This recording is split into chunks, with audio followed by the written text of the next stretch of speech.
I'm Tracy Baxter with today's Record Newswatch.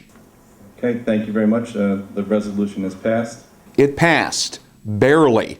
In a 5-4 vote, members of the Orange County Legislature's Fiscal Services Committee approved a $14.6 million bonding request from County Executive Ed Diana, the first step towards possible construction of a new county government center and demolition of the existing controversial structure. The committee vote came after lengthy debate over what would make more financial sense, building new or renovating the now closed 42-year-old center. Those voting in favor of constructing a new $75 million facility said after months of verbal give and take, it was time to move forward. I think the process has gone through all the twists and turns that it needs to go to, and it's time to actually provide an efficient government complex for the residents of Orange County. We need something that is not only efficiency and provides an opportunity for all the residents of Orange County to get their business done in one convenient site, but it does need to have the proper character for the village of Goshen. I think it's the right thing to do for the people. The time is right. Orange County can afford it. I would never put us in a tenuous situation of not being able to afford it. I've shown that to the legislature numerous times. I think today the vote was a very positive vote. Certainly it's a step in a process. Legislator Michael Paduch voted against the bond proposal, saying he needed more time to sort through all the possible financial options. It's going to be a tough decision for all legislators. We just got to keep reviewing, listening to everybody, and making our comparisons. And in the end, the vote's going to be what it's going to be. There's still research to be done, still some proposals to be talked about, but we're getting it shoved down our throats, and time's coming, so we'll have to make our decision. County Executive Diana said he hopes another committee, Ways and Means, will approve the bonding request when it meets Wednesday, and from there, the issue will get a thorough airing during a meeting of the full Orange County Legislature May 3rd. I want you to explain replacement costs. I was told we have replacement costs. I'd ask everyone to maintain a civil tone. We don't want to have to close this down. Emotions ran high at the town of Fallsburg Community Center last night as more than 150 former residents of the fire-ravaged Grandview Palace condominiums showed up at a meeting to get the latest information on a possible timetable to gain access to the site in order to retrieve any salvageable items.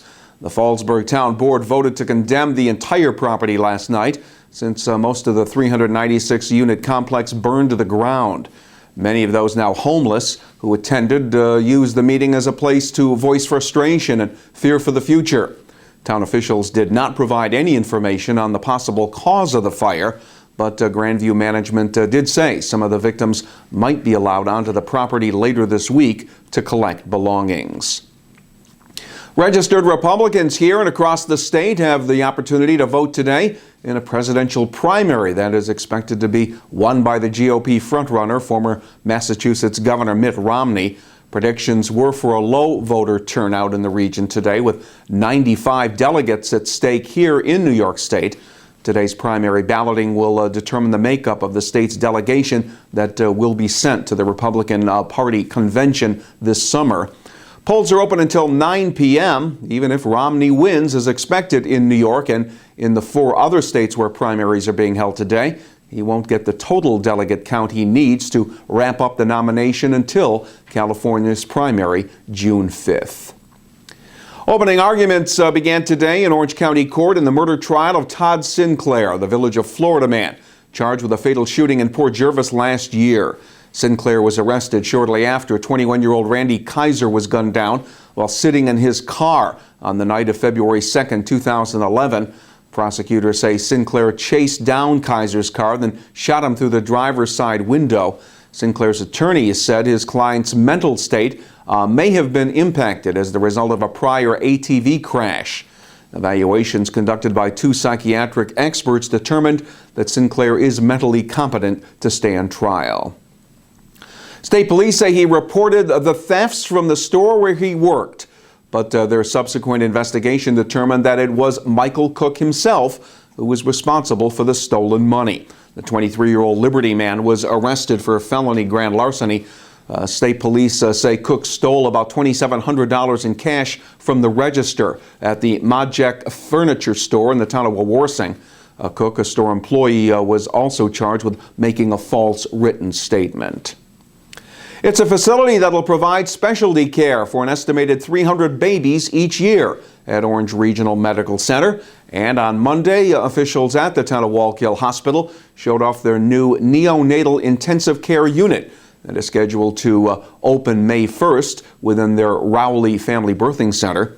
In conjunction with Westchester Medical Center, the 10-bed Level 2 unit will complement currently provided perinatal services at Orange Regional Medical Center.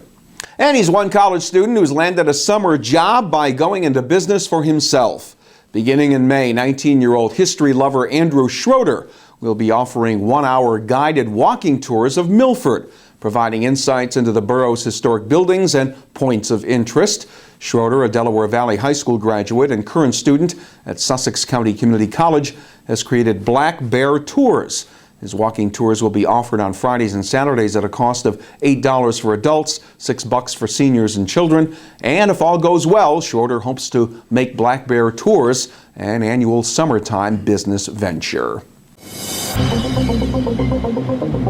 The threat of a passing shower will stay with us in the days ahead. Wednesday will be mostly cloudy with more rain possible. Temperatures should get up around 60 degrees.